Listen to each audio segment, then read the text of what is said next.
Assalamualaikum warahmatullahi wabarakatuh. Waalaikumsalam. Jadi hari ini kita melihat kenyataan yang dikeluarkan oleh media Arab. Media Arab tuan-tuan mengatakan bahawa Tan Sri Mahyudin Yassin tiba di Jeddah bagi melaksanakan umrah. Ini apa yang dilaporkan oleh media Arab. Kerana media Arab tahu bahawa Muhyiddin bukan dijemput seperti mana yang keluar dalam portal Ministry of Foreign Affairs ataupun MOFA.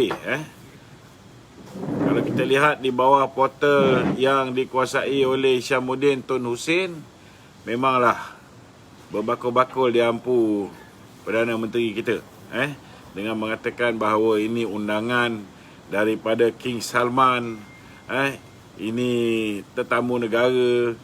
Apa lagi dia cakap?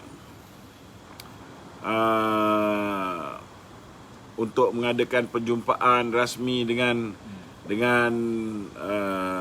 King Salman kan. Yang itu yang menjadi muskil. Lebih memuskilkan bila sampai kena buat live streaming pula. Padahal dah dekat sangat kan.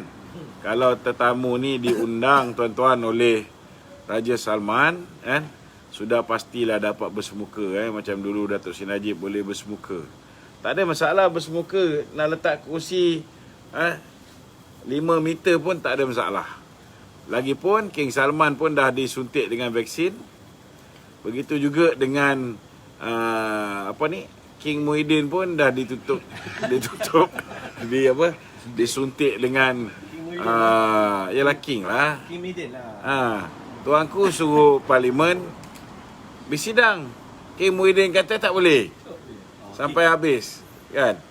King lah tu kira. Kalau tak King Kong. Cuma yang menjadi persoalan dia, yang jemput Muhyiddin ni siapa? King Salman ke Salman Han? Yang itu yang kita jadi menjadi persoalan tuan-tuan. Jadi malam ni minta tolong share. Kita ada banyak penanya soalan malam ni yang akan menanyakan pelbagai bentuk soalan. Namun kalau ada di antara anda yang mahu bertanyakan soalan, bolehlah hantar WhatsApp atau SMS ke nombor 017 3445 120 017 3445 120. Anda boleh tanya soalan-soalan cepu mas. Pastikan soalan-soalan itu soalan yang mencabar. Okey. Janganlah tanya soalan yang orang dah tanya banyak kali. Okey, silakan Cik Wan Kuris. Okey tu. Ya. Berkenaan dengan lawatan rasmi Perdana Menteri ke Arab Saudi baru-baru ni tu. Baru je jawab. King Muhyiddin. Jadi banyak perkara yang telah diaturkan oleh Kementerian Luar dalam perjumpaan tu sebenarnya. Banyak Seperti merangkumi spektrum kerjasama yang luas termasuk perdagangan, pelaburan, hak Islam, pendidikan dan hubungan sesama manusia tu. Tu hak ehwal Islam tu termasuk nak memperjelaskan kenapa Center of Peace King Salman ditutup.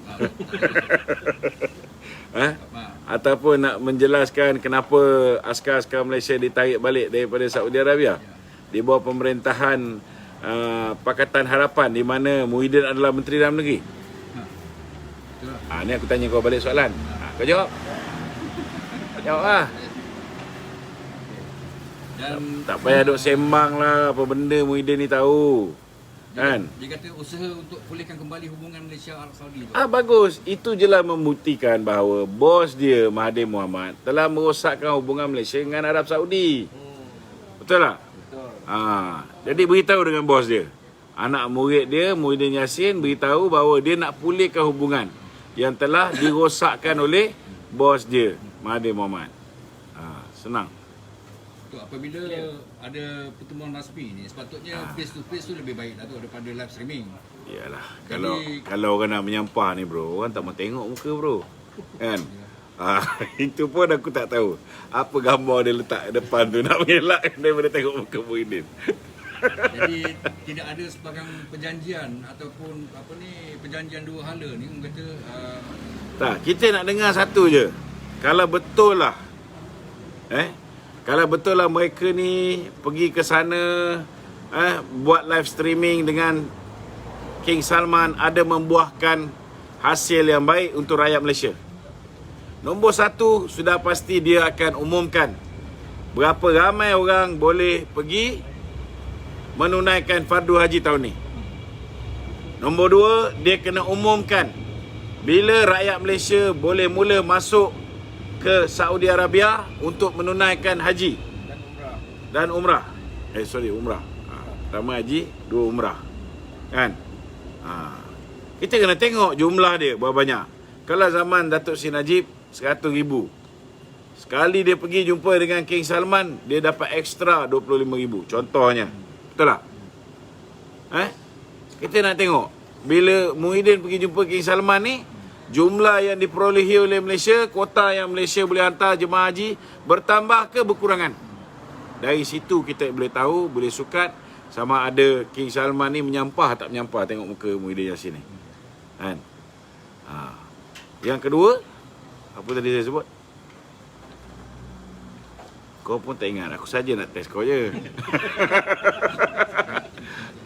Kau selalu duduk depan aku, kau tak tak mengikuti. Okey. Dan yang ketiga, kita nak supaya apa keputusan mereka ni, King Salman ketika datang ke Malaysia, selain daripada dia mengumumkan pelaburan Aramco, iaitu syarikat minyak masuk dalam sini, kan? Syarikat minyak Saudi, kan? Selain dia mengumumkan syarikat minyak Saudi telah melabur lebih kurang 31 bilion untuk Rapid Pengerang, buat refinery kilang penapisan minyak di Pengerang. Dalam masa yang sama dia juga mengumumkan dia akan mengeluarkan modal untuk membina King Salman Center of Peace. Betul tak? Kita nak tahu, kan, adakah dengan nak memulihkan hubungan dengan Arab Saudi ini, maka King Salman Center of Peace ini akan diwujudkan semula. Kan? Kalau King Salman dah menyampah tengok muka Muhyiddin ni, kan, sudah saya boleh jamin lah, sudah pasti dia pun dah tak ada minat nak buat King Salman Center of Peace di di Malaysia, untuk membenteras terorisme. Kan? Dan yang kelima, kita nak tahu,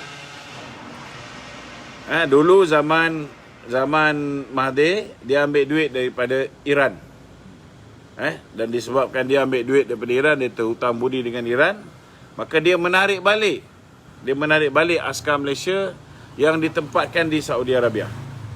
So, adakah kita akan nak memulihkan hubungan ni? Kita kena pulihkan betul-betul lah. Adakah Malaysia akan menghantar balik kita punya tentera untuk ditempatkan di Saudi Arabia untuk melindungi kota Mekah, kota Madinah, kan? Kita dengar. Kalau betul lah dia pergi untuk hubungan dua hala, lawatan kerja, atas jemputan, kan? Kita nak dengar berita-berita gembira ni, kan? Kalau setakat alhamdulillah saya dapat masuk Kaabah, alhamdulillah saya dapat cium Hajarul Aswad. Bodyguard Dato' Najib pun dapat masuk Kaabah. Ada. Hajar Aswad aku pun dapat cium Hajar Aswad, kan? Okey. Tok, ni soalan nakal sikit. Nakal. Dia kata kemungkinan King Salman tidak mahu berjumpa dengan Muhyiddin sebab COVID tu. Alasan COVID, dia dah ambil vaksin. Dan yang tu pun dah ambil vaksin. Dia kata kemungkinan King Salman pun tak percaya Muhyiddin ambil COVID. Yes, that one good one. Betul? Mungkin lah. Mungkin. Aku ingat mungkin King Salman dah tengok tau video. Mula-mula tips tu warna biru, bila injek warna merah. King Salman cuak tu. Itu yang King Salman cuak, kan? Dia suruh check. Kau check betul-betul Syam, kan? Kau punya bos ni, kan, betul ke dia ambil COVID-19 punya vaksin, Pfizer vaksin ke, atau dia ambil vitamin C? Tengok muka macam cerah sikit kan. Okey. Okey Datuk. Okey, hari ni Menteri Jabatan Perdana Menteri. Ni ada orang tanya, patut Muhyiddin tanya dengan King Salman. Betul ke King Salman bagi duit kat Datuk Seri Najib? Yang ini saya nak kena jelaskan sikit kat tuan-tuan. Yang memberikan sumbangan kepada Datuk Seri Najib ialah kerajaan di bawah pimpinan King Abdullah. King Abdullah dengan King Salman ni sebenarnya tak berapa rapat. Itu sebab mula-mula tu menteri luar dia pun macam blur, tak tahu apa-apa kan. Selepas diberikan penjelasan oleh pegawai-pegawai dia, barulah dia beritahu memang ada sumbangan daripada kerajaan Arab Saudi. So jangan tersilap yang bagi ni, pertama Kementerian Kewangan di bawah kerajaan King Abdullah, Raja Abdullah. Dan seorang kerabat yang bagi itu Prince Turki. Prince Turki ni Prince Turki tak silap. Prince Turki ni anak ketujuh kepada Raja Abdullah. So tak ada kena-mengena dengan susu galuh kerabat King Salman. Okey. Dia adalah Governor Riyadh ketika itu. Prince Turki ni. Okey. Okey Datuk. Hari ini Menteri di Jabatan Perdana Menteri, Parlimen dan Undang-Undang Tan Sri Hassan berkata tidakkah wakil rakyat melompat parti tidak bercanggah dengan perlembagaan persekutuan. Oleh itu kata Menteri Pembinaan, akta anti lompat parti di Pulau Pinang tersekat dan pembinaan perlembagaan persekutuan perlu dilakukan terlebih dahulu. Tak komen sikit? Yalah. Betul lah apa dia cakap kan. Kalau dah Federal Constitution itu menghalalkan tindakan berpindah parti, maka apa yang dibuat oleh kerajaan negeri sudah pastilah undang-undang tubuh kerajaan negeri itu tidak lebih besar daripada perlembagaan persekutuan kan. Persoalan kita ialah kenapa kerajaan Pakatan Harapan tidak mahu menggubal akta lompat parti mengikut macam Pulau Pinang. Tanya balik Gua Eng. Kalau Pulau Pinang dia boleh buat, kenapa masa dia menjadi Menteri Kewangan, dia bersama dengan Mahathir Mohamad, dia tak nak buat akta lompat parti? Sebab bos dia dulu, Mahathir ni, nak membesarkan partinya dengan mencuri MP daripada parti lain. Kan? Dan sekarang pun sama juga. Senario yang sama berlaku. Bila mana orang daripada parti minoriti, macam dulu Mahathir parti minoriti Pakatan Harapan, diangkat jadi Perdana Menteri. Sekarang ni Muhyiddin parti minoriti juga diangkat menjadi Perdana Menteri kepada Perikatan Nasional. Kan? Sama je. Dia pun tak nak untuk buat akta lompat parti sebab idea membeli ahli parlimen ni idea dia. Kan? Kau tak dengar dalam satu rakaman perbualan dalam mesyuarat MT PPBM, dia cerita pasal jangan fikir saya tak buat kerja, saya buat kerja. Scheme of things kan yang dia sebut, iaitu menawarkan jawatan, ganjaran, wang ringgit kepada ahli-ahli parlimen yang mahu melompat kepada PPBM supaya jumlah ahli parlimen PPBM menjadi ramai. Dia ingat dengan ada ahli parlimen ramai, maka sokongan di angka umi ni ramai. Ini teori bodoh Muhyiddin Yassin. Kan? Tak boleh nak salahkan dia, memang level pemikiran dia level macam tu je. Betul. Dia boleh menyelamatkan kedudukan dia sebelum pilihan raya diadakan. Tetapi sebaik saja parlimen dibubarkan, berapa puluh orang, 25 orang yang dia curi ni tidak langsung akan membantu dia. Apa yang 25 orang pakar lompat parti ni nak bantu mereka? Pertama, dari segi kualiti, kesetiaan tak ada. Mana ada pengundi-pengundi nak pilih orang yang lompat parti? Yang kedua, orang yang lompat parti ni semua ada masalah. Contohnya Mas Ermiyati ada masalah. kononnya terima duit daripada 1MDB. Kan? Ahmad Maslan kena dakwa, nama dia sama disebut sekali dengan Mas MIT, sekali dengan Tok Pa. Tapi kenapa Mas MIT dengan Tok Pa tak kena dakwa? Itu sebab kena faham, kluster mahkamah ialah kluster yang tidak mahu tunduk dengan desakan, tekanan Tun Mahathir dan Muhyiddin Yassin. Ini dipanggil kluster mahkamah. Kluster yang ada pendirian, kluster yang ada telur, kan? Got balls. Kluster menteri, kluster pengkhianat. Engkau lompat, engkau dapat jawatan. Dapat jawatan menteri, jawatan timbalan menteri, kan? Kau khianat pada parti, duduk dalam UMNO, kan? Tetapi engkau punya kiblat Muhyiddin, engkau pun dapat jawatan. Engkau pun dapat tempat dalam parti, dalam kerajaan. Ni kluster pengkhianat, kan? Itu kita kena faham. Kalau kita berada di dalam persimpangan, sama ada nak pilih kluster mahkamah ke kluster pengkhianat, maka kita kena beri keutamaan pilih kluster mahkamah ni. Kerana kluster mahkamah ni terbukti adalah mereka yang tidak tunduk dengan Mahathir, mereka yang tidak tunduk dengan Muhyiddin. Dan mereka ini didakwa kerana mereka tidak boleh dikompromis oleh musuh kita. So apa benda kita nak rasa macam musuh hitam cakap, kan? Kena ketepikan kluster mahkamah. Kita biarkan dia duduk dalam gua tu, tak payah keluar, kan? Ada pun tak memberi menambah, tak ada pun kita tak hilang apa-apa, kan? Sepatutnya dia ada boss. Jangan terus berhenti politik. Bila dia kena anyaya dengan Mahathir, patutnya dia lawan. Jangan sekarang, kalau tak nak orang lain, bagi kat saya pun tak apa jadi Perdana Menteri. Sedap-sedap je nak jadi Perdana Menteri, kan? Baru kena sikit dengan Mahathir, kau dah ghostan, kan? Tak ada langsung jati diri nak lawan balik. Kuang-kuang Tengku Razali lawan balik. Betul tak? Kuang-kuang Anwar Ibrahim lawan balik. Kuang-kuang Pak La pun lawan juga. Kuang-kuang Najib Razak pun lawan dia. Dia dah kena dengan Mahathir terus bye-bye, kan?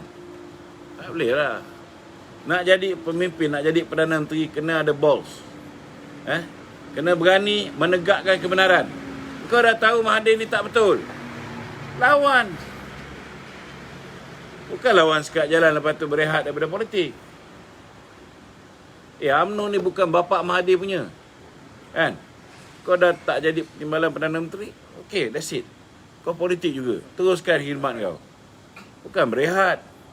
Dah berpuluh tahun berehat, tiba-tiba sekarang kata, kalau semua orang tak boleh ni, bagilah saya jadi Perdana Menteri balik. Who are you, man? Kan? Betul tak? Kita nak fighter, baru boleh fight for the rakyat, kan? Kalau setakat dah time macam ini, dia tengok dah tak ada orang boleh jadi Perdana Menteri, kan? Mentang-mentang dia pernah jadi timbalan Perdana Menteri, dia rasa dia qualified to be Prime Minister. No. Itu bukan caranya. Dia patut teruskan perjuangan. Kau tengok Ali Rostam. Ali Rostam, Ketua Menteri, tiba-tiba bertanding jadi apa? Jadi calon parlimen. Kalah. Walaupun dia kalah, dia tak pernah berhenti kerja. Dia tak pernah berhenti serve rakyat. Rakyat datang rumah dia. Walaupun pukul 2 pagi dia duduk menghadap rakyat ni, kan? Kadang-kadang mata dia tutup, dia dengar. Ini baru betul pejuang, kan? Bukan lepas hilang jawatan timbalan Perdana Menteri terus relax dengan family layan bini. Tak ada, bukan macam tu. Fighter tengok Dato' Najib. Dah hilang jawatan Perdana Menteri, ada pernah dia rehat? Ada pernah dia duduk dengan bini je kat rumah? Tak ada, kan? Dia kerja, dia pergi ceramah sana, pergi ceramah sini, dia pergi roadshow sana, roadshow sini. Dia kembalikan kekuatan UMNO tu. That is fighter. Kita nak fighter jadi Perdana Menteri. Kalau orang yang Mahathir pun dia tak boleh nak lawan, kan? Kena buang terus habis. Kalah sekali, baru kalah sekali. Relax daripada. Aku pernah kalah lawan naib Ketua Pemuda. Kalah. Tapi aku tak pernah berhenti kerja. Aku buat juga kerja. Lama-lama orang boleh nilai. Itu sebab tak pakai duit pun boleh menang MT. Betul tak? Dan kena ingat, generasi akan datang, generasi UMNO, kalau ada pemimpin UMNO, menteri UMNO fikir dengan membagi projek, dengan memberi duit, dia boleh menentukan siapa kepimpinan aku UMNO akan datang. No way. Ketua bahagian mungkin boleh senaraikan cai. Tapi percayalah cakap aku, mungkin apa yang ketua bahagian arahkan untuk kita lantik, contohnya MT UMNO, nak kenal ramai, macam mana nak ingat? Betul tak? Maka mungkin saranan ketua bahagian, cai ketua bahagian tu akan digunakan pakai, ataupun cai calon ketua bahagian. Tapi jawatan presiden, orang boleh menilai bro. Mereka akan pilih. Kalau ketua bahagian nakkan Zahid, kalau ahli kat bawah nak orang lain, tak boleh cakap apa. Kalau ketua bahagian nakkan Datuk Najib, ahli kat bawah nak orang lain, tak boleh cakap apa. Mereka akan nilai diri sendiri. Timbalan pun sama. Naib-naib presiden 3 orang ni pun sama. So jangan ingat UMNO akan jadi macam UMNO dulu, boleh beli perwakilan. No way. UMNO have changed. Lebih-lebih lagi selepas kita tewas bila raya 2018. Mereka dah sedar. Orang yang sebelum ni dah relax, dah tak nak campur dah hal politik, kembali semula dalam politik. Kan? Ramai orang call. Ada seorang doktor yang daripada, doktor apa nama dia? Dia doktorate di Jepun selalu bagi ni. Dia kata saya nak masuk UMNO segera daripada Penang. Ramai sedik pandai sekarang ni sedang mencari macam mana boleh masuk UMNO. Ini bagus. Itu menunjukkan UMNO ni walaupun kena fitnah, walaupun kena teruk, kena tekan dengan Muhyiddin, orang masih cari borang UMNO. Orang tak cari borang Bersatu. Itu sebab Hamzah umumkan terpaksa bagi peruntukan. Kalau cawangan UMNO nak convert pergi Bersatu, ada imbuhan. Kan? Siapa sanggup buat cawangan Bersatu, ada upah. Kalau perjuangan tak perlu upah bro. Betul lah, buat kerja ni kadang-kadang perlukan duit. Tetapi orang tak masuk UMNO kerana nak duit. Orang tak buat cawangan UMNO kerana nak dapat duit. Ini beza antara perjuangan UMNO dengan perjuangan Bersatu. Tak sama. Okey?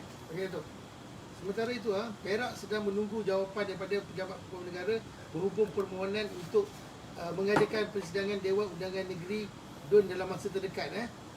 Soalan saya, adakah ini secara langsung atau tidak langsung bertentangan dengan arahan kerajaan pusat, Datuk? Tak komen sikit, Datuk? Diorang, Datuk Seri Syarani sudah umumkan nak buat orang dah gelar raya DUN. Bukan raya DUN, untuk persidangan Dewan Undangan Negeri. Oh, sidang Dewan Undangan Negeri. Ya. Kan dia bawa darurat kan, dia kerajaan persekutuan yang kontrol semua. Ya. Dia orang So dia orang dapatkan perintah mahkamah. dia orang minta kebenaran pada pejabat guan negara. Boleh mohon. Disebabkan arahan tu pun arahan bodoh kan. Dan tuanku pun dah cakap boleh bersidang.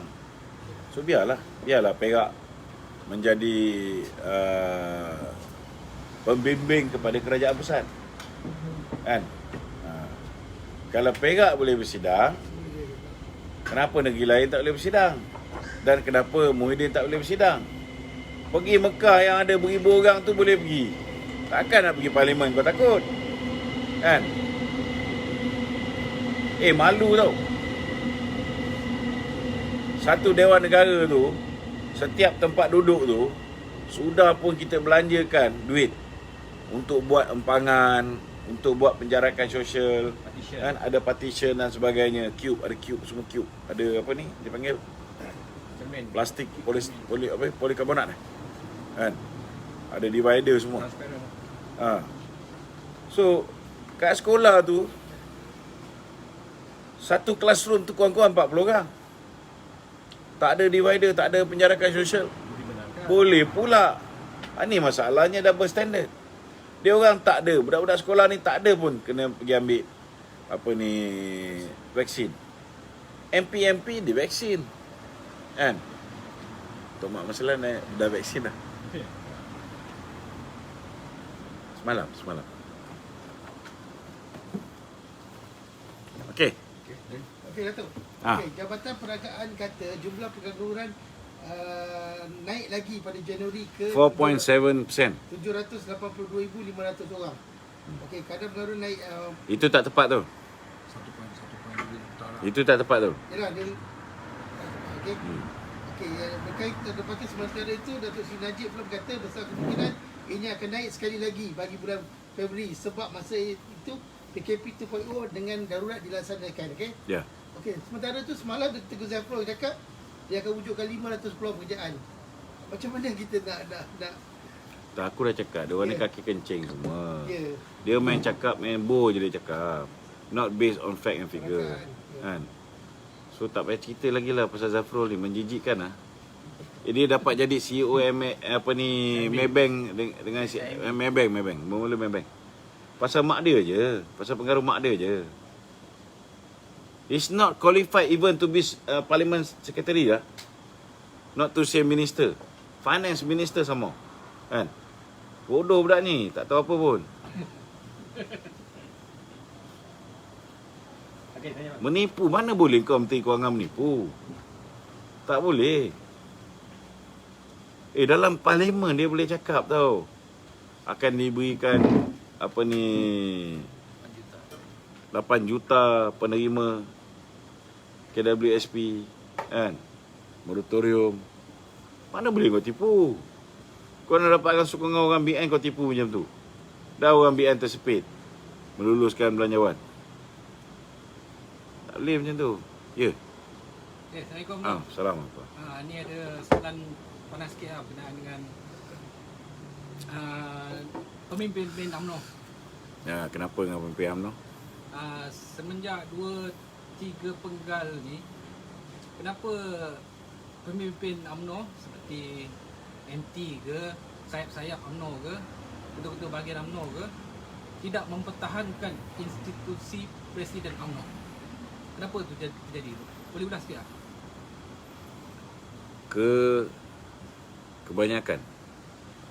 Kebanyakannya lah saya nampak masa 2-3 penggal ni. 2-3 penggal ni. Maknanya termasuk zaman Datuk Najib lah. Ya, betul. Peringkat awal tu ada pemuda UMNO ni terlibat dalam konspirasi sekali dengan Tan Sri Muhyiddin. Dia menyokong juga kan. KJ pun mula-mula menyokong juga. Kan? Itu yang keluar cerita pasal Wan Bro, Arman. Seorang lagi siapa?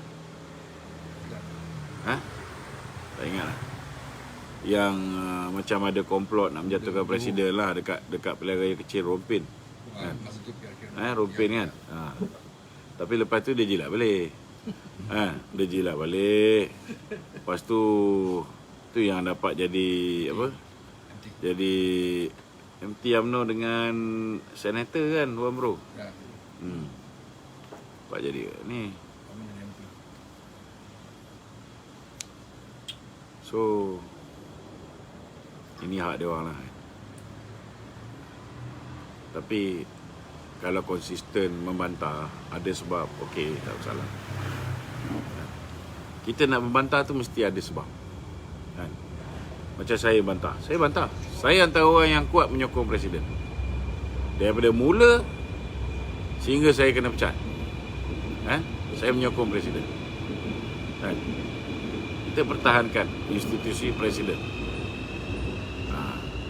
Cuma bila dia nak kerjasama dengan Mahathir, kita tak setujulah. Kan? Bila kita tak setuju, kita buatlah kerja-kerja untuk memastikan kerjasama tu gagal.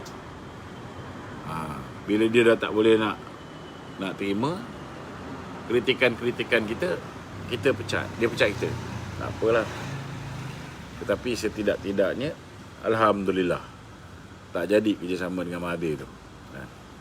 Sebab akhirnya apa yang saya cakap betul. Mahathir tak boleh tinggalkan DAP. Sebab DAP memegang semua sekali rahsia-rahsia parti. Rahsia-rahsia Mahathir. Projek-projek direct nego yang diberikan kepada kroni dia, anak dia dan sebagainya. Betul tak? Semua DAP pegang. Itu sebab dia orang ni tak percaya saya cakap. Last sekali bila sampai istana, baru orang istana beritahu Tun Mahathir nak buat kerajaan unity government. Kerajaan campuran sekali dengan DAP. Barulah UMNO dengan PAS tarik diri, tak jadi. Kan? Itu yang keluar pula langkah Sheraton. Kan? Tapi Haji Hadi kata daripada awal lagi langkah Sheraton dah diatur. Semenjak 2018. Itu yang aku pelik sikit lah. Kan? Langkah Sheraton ni berlaku selepas Tun Mahathir berpusing. Mula-mula dia nak buat kerajaan Bumiputera. Kan? Lepas tu tiba-tiba dia nak masukkan sekali. Dia nak semua orang sokong dia sebagai Perdana Menteri. Dia nak buat unity government. Kacau lah. Okey. Okey Datuk. Hari ini Datuk Ketua Pemuda UMNO Ashraf Wajidi berkata usaha melemahkan UMNO masih berterusan sehingga ke saat ini. Termasuk menggunakan pendekatan pisau, pen dan buku cek bagi memecah belahkan UMNO melalui jauh-jauh dalaman sendiri mengikut perencanaan scheme of thing katanya dalam melalui catatannya di Facebook. Okey. Katanya lagi usaha untuk mengharamkan UMNO bermula seawal 2018 dengan mengeksploitasi 16 bekas ahli UMNO. Alasan melanggar perlembagaannya kerana menangguh pimpinan parti. Betul. Tak komen sikit tak? Betul. Betul apa dia cakap tu. Usaha nak mengharamkan UMNO daripada zaman Mahathir. Tetapi last kali kenapa dia orang tak buat?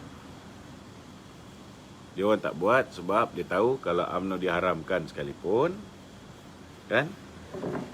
UMNO punya ahli tidak akan pergi ke Bersatu. Itu sebab banyak kali dia congak. Lagi rugi kalau diharamkan UMNO. Lagi orang simpati dengan UMNO. Kan? Lagi orang benci dengan Muhyiddin. Kan? Lagi orang benci dengan Mahathir. Itu sebabnya dia orang tak jadi nak haramkan. Betul tak? Lepas tu Mahathir pun dalam keadaan sedang berlakon. Dia tengah berlakon, konon-kononnya dia bergaduh dengan Muhyiddin. Nak menampakkan dia bukan di belakang Muhyiddin. Tiba-tiba dia kata adalah lebih baik UMNO mengekalkan kerjasama dengan Bersatu. Kau tak fikir ke? Kalau betul lah dia benci sangat dengan Muhyiddin ni, dia lagi suka UMNO bekerjasama dengan Bersatu. Betul tak?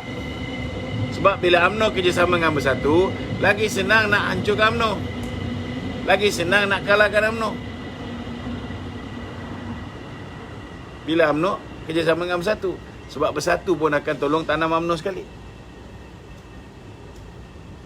Itu pun dah jelas membuktikan bahawa Mahathir adalah di belakang Muhyiddin. Cuma dia terlepas cakap lebih baik UMNO bersama terus dengan Muhyiddin, bersama dengan Bersatu untuk kuat. Kalau kau ni betul-betul menentang Bersatu, kau nak buat parti baru, betul-betul menentang Bersatu, adakah dia akan bagi nasihat supaya PPBM ni menguatkan kedudukan dia? Sudah pasti tidak. Betul tak? Nampak? Tak nampak lagi? Tak nampak kena minum air Yasin 3 kali.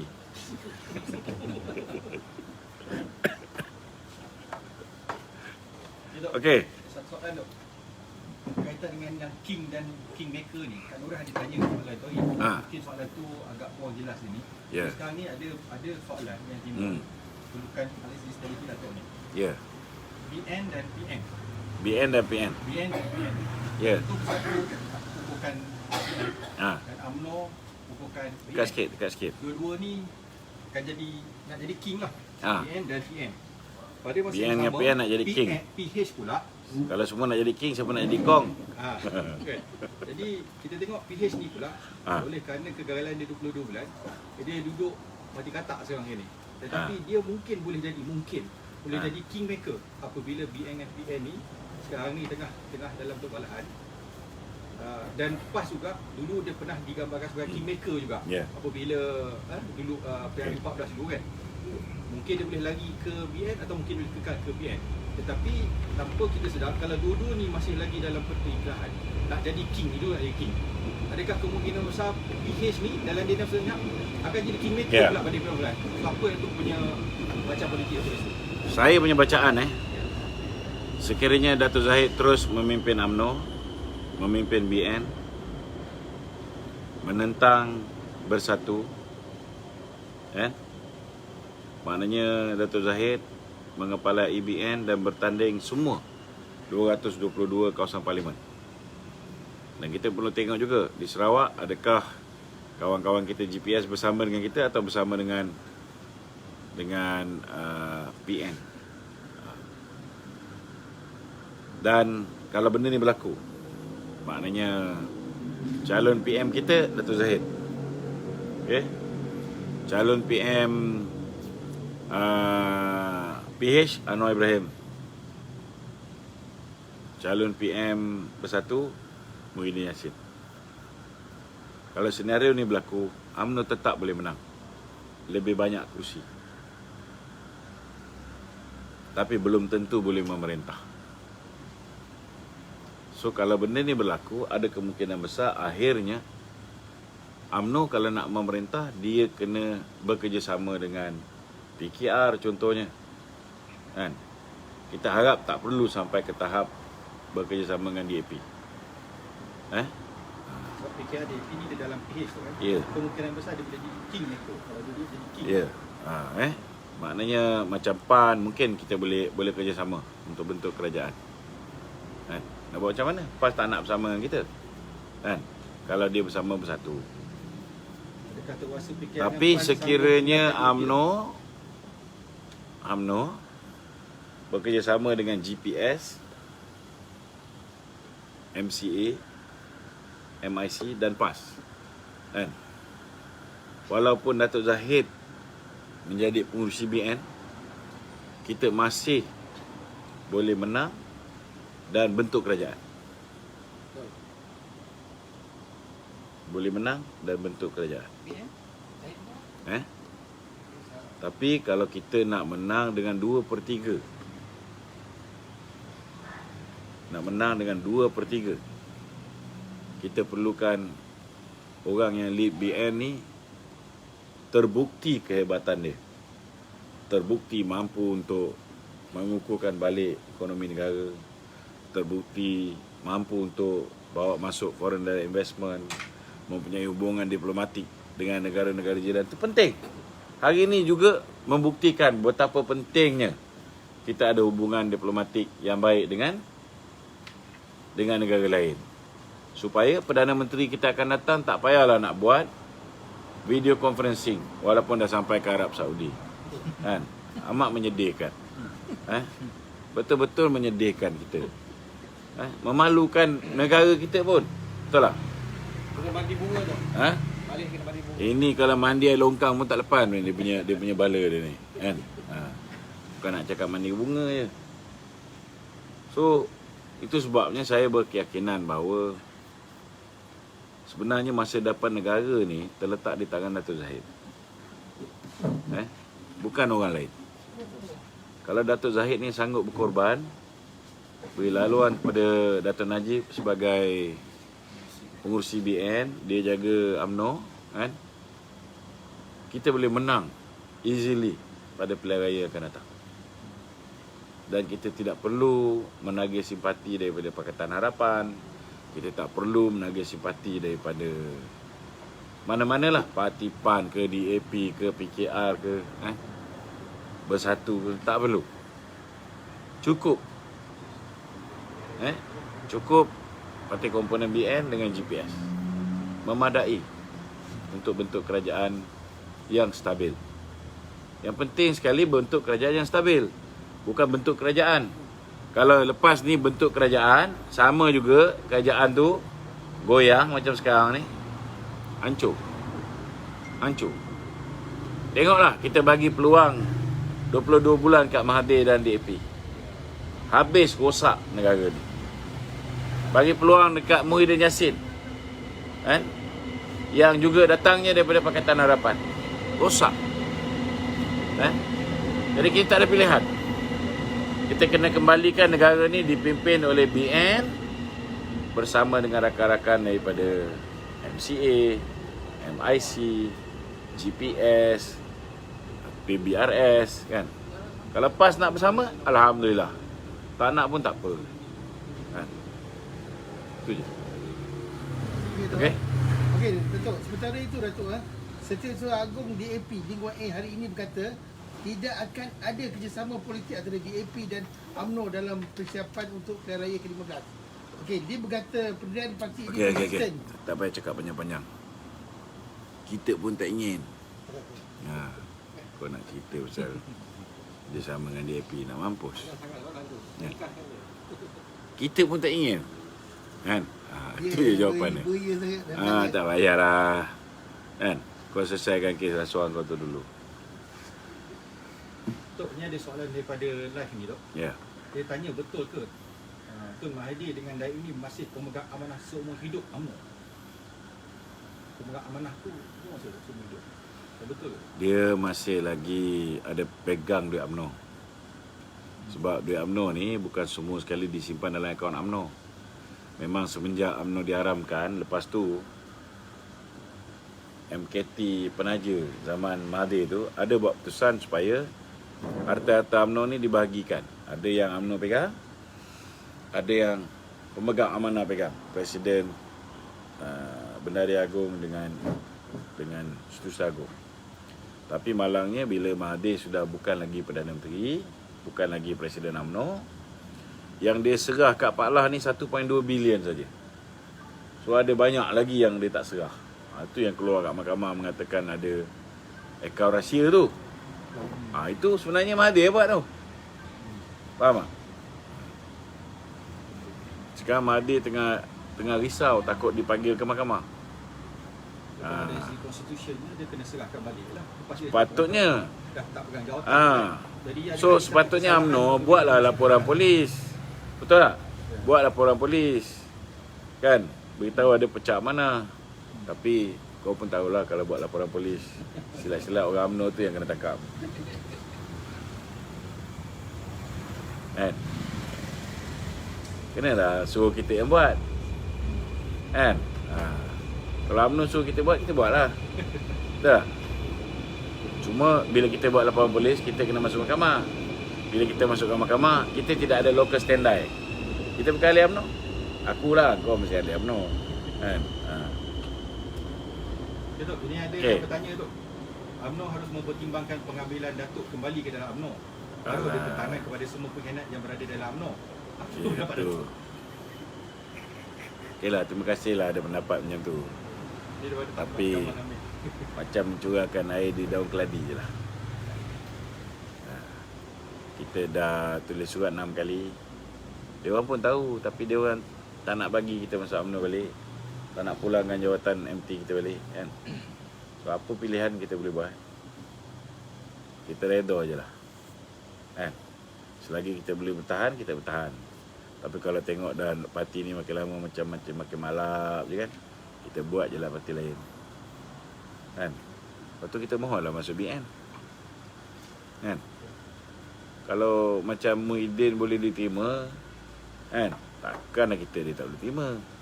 Betul tak? Kalau tak terima juga, tak apalah. Kita teruskanlah perjuangan cara kita, kan? Kita pastikan kita boleh jadi pembangkang yang boleh mewujudkan suasana ada check and balance. Betul tak? Pembangkang berwibawa, kan? Bukan kontraktor je berwibawa, kan? pembangkang yang berwibawa. Okey. Okey, Datuk. Sebelum PRU 14, Barisan Nasional mempunyai komponen yang banyak tu. Dan sekarang komponen dia agak mengecil sikit tu. Okey. Jadi perlukah Barisan Nasional menerima mana-mana komponen untuk menampakkan dia punya betul moral tu? Betul moral. Perlu tak dia menerima? Dia macam ini. Komponen baru, yang baru lah, yang lama tak apa lah. Memang cantik lah kalau kita meramaikan ahli BN ni. Tapi ada idea dia orang ni. Dia orang minta supaya yang betul-betul dah lama ni duduk dalam BN, yang lain tu duduk dalam BN Plus. BN Plus. BN Plus maknanya BN Friendly Party. So ini pandangan mereka masing-masing berbeza lah kan. Bagi saya lah cantik sekali BN itu dibuka direct membership dia. Siapa yang tak nak masuk UMNO, tak nak masuk apa MIC, MCA, mereka boleh jadi ahli BN. So jadikan BN tu sebuah parti macam parti UMNO, tetapi dia multiracial. Bila nak bertanding boleh pakai lambang BN.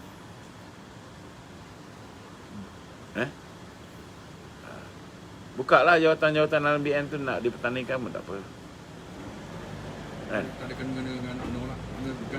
Tak ada masalah.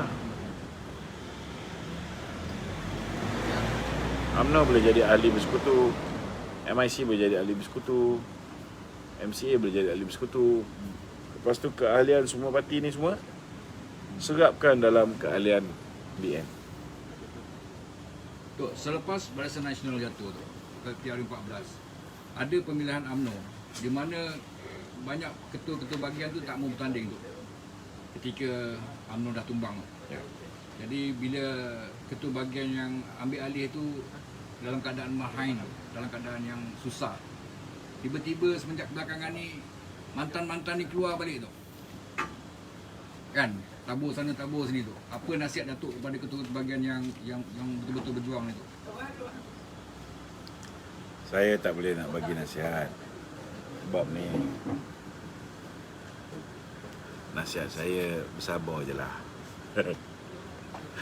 Nak buat macam mana? Tak, mantan-mantan Time ni susah kita kena berhadapan dengan musuh kan. Tapi biarlah ahli tu teliti betul-betul. ya, ahli lah. Kalau daripada awal lagi kita kalah, walaupun mereka tidak berjawatan, mereka masih lagi turun padang, masih balik kawasan setiap minggu, masih lagi memberikan bantuan kepada ketua-ketua cawangan dan sebagainya. Tak ada masalah kalau mereka nak make a comeback. Tak ada masalah. Tetapi kalau kita merasakan bahawa they just want to make a comeback for their own interest, kan? Buatlah penilaian. Kalau tahu dia ni jenis penting diri dia sendiri je, buat penilaian masing-masing. Saya tak boleh bagi satu penilaian yang pukal untuk semua bahagian. Tak boleh. Kan? Sebab ada setengah-setengah orang bila dia kalah, dia nak ambil sikap tanggungjawab. Dia meletakkan jawatan, bagi peluang muka baru. Bila bagi peluang muka baru tak perform. Kan? Muka baru sibuk jadi cari projek je. Ada juga macam tu. So, yang dah melepaskan jawatan bagi peluang orang muda ni, dia rasa, silap aku ni bagi dia ni jadi ketua bahagian. Kan? Lepas tu dia mula buat kerja dia, balik bantu. Yang mana tak dibantu oleh ketua bahagian sedia ada, dia pula yang bantu. So, kalau dia nak bertanding balik semula, ini demokrasi. Serahkan pada ahli. Kalau ahli rasa okey, tak ada masalah. Mahathir dah 22 tahun jadi Perdana Menteri. Betul tak? 22 tahun dia jadi Perdana Menteri tau. Kan? 2003 dia pencen. Betul tak? 15 tahun dia tak pegang jawatan apa-apa. Malah bertanding jawatan perwakilan bahagian pun kalah G7. Ingat tak? Last kali dia kembali sebagai Perdana Menteri. Tak ada masalah. Kan? Sama juga Dato' Najib. Kalau Mahathir boleh diangkat semula jadi Perdana Menteri, Dato' Najib tak pernah pun lepaskan jawatan ketua bahagian. Betul tak? Dia boleh jadi Perdana Menteri. Okey, ada soalan lain? Tok, apa yang Datuk jangka pada Mesyuarat Agung kali ni, Tok? Apa yang berita baik ya untuk akaun B? Datuk jangka Mesyuarat kali ni? ya. Tak ada apa-apa yang berlaku. Ada berlaku lah. Dari segi rombakan Tak ada. biru apa semua tak ada. Sebab mesyuarat yang akan berlaku lepas ni ialah mesyuarat tahun lepas. Kan? Sekarang kita kena fikir. Selepas mesyuarat bulan 4 ni, Mesyuarat Agung tahunan tahun lepas, kita kena segera buatkan pemilihan supaya pemilihan itu berlaku sebelum pilihan raya. Bagi peluang kepada semua orang. Kan Datuk Hisham nak sangat jadi Presiden UMNO, bagi dia bertanding. Kita kena adil, bagi dia bertanding. Kalau duit yang dia bagi tiap-tiap bulan pada ketua-ketua bahagian tertentu, ketua pemuda, ketua wanita, ketua puteri tertentu tu, kalau duit itu boleh menentukan masa depan Presiden UMNO tu siapa, kan? Kalau kerana duit yang dibagi tiap-tiap bulan ini menyebabkan dia boleh diangkat jadi Perdana Menteri, aku pun rasa aku dah tak perlu duduk dalam UMNO lagi. Kan? Silakan. Teruskanlah kau lingkup UMNO ni. Tapi aku mempunyai keyakinan ahli di akar umbi sedang menunggu dengan penuh kesabaran bila datangnya Mesyuarat Agung UMNO untuk menghukum mereka-mereka yang tidak setia, mereka-mereka yang berpaling tadah, mereka-mereka yang jadi duri dalam daging, mereka-mereka yang menjadi pengkhianat kepada UMNO. Dia orang dah lama tunggu je. Kau buat je lah pemilihan. Kau tengok macam mana. Kan? Ahli-ahli akar umbi ni akan ajar pemimpin-pemimpin ni semua. Jadi pemimpin ni make sure bertanding. Jangan tak bertanding. Kan? Jangan jadi macam Hishamuddin. Kita kalah je pilihan raya pemilihan yang lepas, dia terus lari tak bertanding jawatan Timbalan Presiden UMNO. Padahal dia pemangku presiden. Betul tak? Lepas tu bila tengok UMNO dah kuat, dia sibuk pula. Kan? Mula start bayar orang tiap-tiap bulan. Kan? Nak membeli jawatan. Itu bezanya antara Hishamuddin dengan sepupu dia. Sepupu dia jual perjuangan. Kan? Dia jual, maksudnya bukan jual perjuangan tu. Dia jual perjuangan dia. Salah tu sebut perkataan tu kan. Macam mana cakap Dia meraih sokongan ahli dan rakyat dengan perjuangan dia. Kan? Bukan dengan duit dia. Hishamuddin ni dengan duit dia sebab dia tidak ada kualiti kepimpinan. Nak bangun pagi pun susah, kan? Syurat kabinet pun selalu lambat, kan? Macam mana jadi Perdana Menteri macam ni?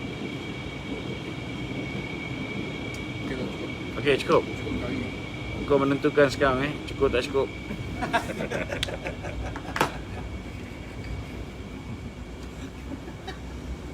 Okey, Assalamualaikum warahmatullahi wabarakatuh.